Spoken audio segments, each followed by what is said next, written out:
You were taught to believe that the world rewards kindness, that if you are loyal, honest, dedicated, and transparent, people will inevitably reciprocate in the same way, that there is a kind of invisible justice that balances everything in the end.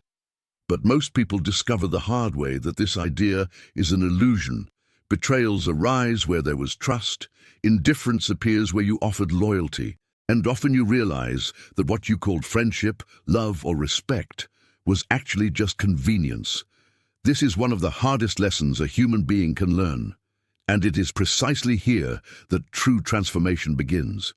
Because the moment you realize that the world doesn't work based on good intentions, but rather on interests, incentives, and power, something changes within you. You begin to see the game. Machiavelli understood this like few others in history. While most people tried to construct an idealized image of human nature, he did something far more dangerous. He simply observed. He observed kings, allies, traitors, soldiers, politicians, and leaders. He observed how people acted when they had something to gain, and how they acted when they had something to lose, and his conclusion was brutally clear. Human beings rarely act on high principles. They act out of fear, out of ambition, out of convenience, out of ego. This doesn't mean the world is evil. It just means the world is strategic.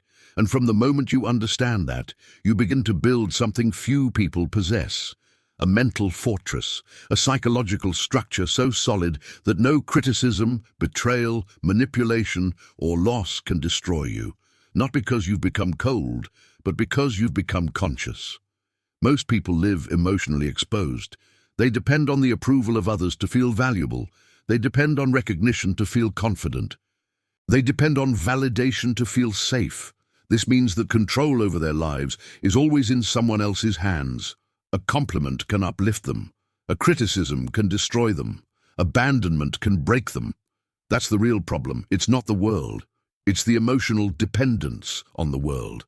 And as long as that dependence exists, you will be manipulable, because anyone who discovers what you need emotionally will also discover how to control you.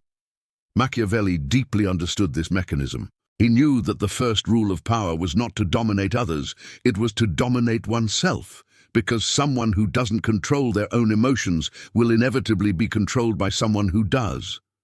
The first stone of your mental fortress is to destroy a very common illusion, the illusion that people's actions are about you. Most of the time they are not. When someone disrespects you, it's usually not a deep judgment about your worth.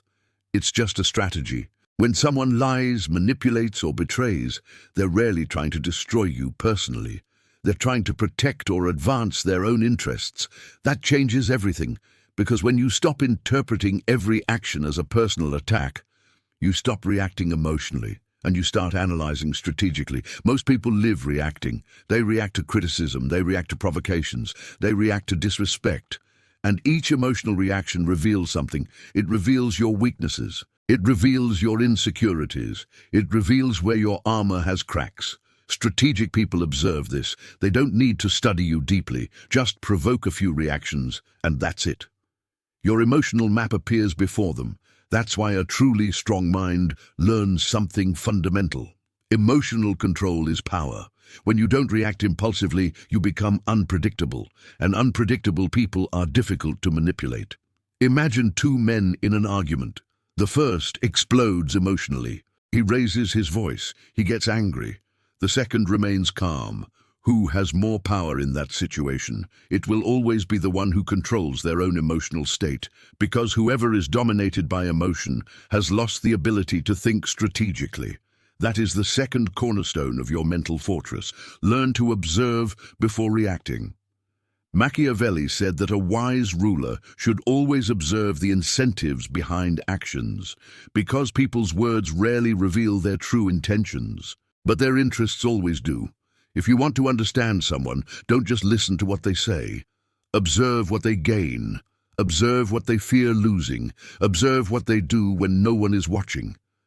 This type of insight creates an extremely powerful skill. You begin to see patterns invisible to most people. For example, when someone gives excessive praise, they may be preparing a request.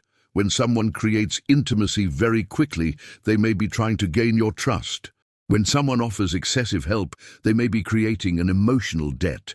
This doesn't mean that all people are manipulative, but it does mean that you should understand the social games that exist in any human interaction. Emotional naivete is one of the greatest weaknesses a person can have, because it makes you easy prey. And the world, unfortunately, is full of social predators. But there is something even more important than understanding others: understanding yourself. Because the greatest vulnerability of any human being doesn't come from the outside. It comes from within. It comes from unresolved emotional needs. If you desperately need approval, anyone who offers approval can control you.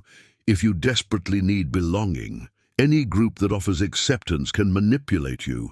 If you desperately need love, anyone who offers affection can become your weak point. This doesn't mean you shouldn't connect with others. It simply means that your emotional stability cannot depend on it.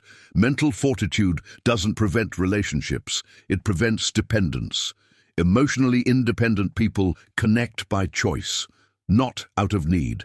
And this completely changes the power dynamic, because when someone realizes you don't desperately need their presence, respect increases. People respect those who don't beg for attention. They respect those who don't desperately crave validation. They respect those who can walk away. This is one of the silent laws of human behavior. Perceived value increases when dependence decreases. That's why mentally strong people develop something rare: psychological self-sufficiency. They know who they are. They know what they value. They know their principles. And most importantly, they know that their worth doesn't depend on the volatile opinions of others. Public opinion is one of the most unstable forces that exist.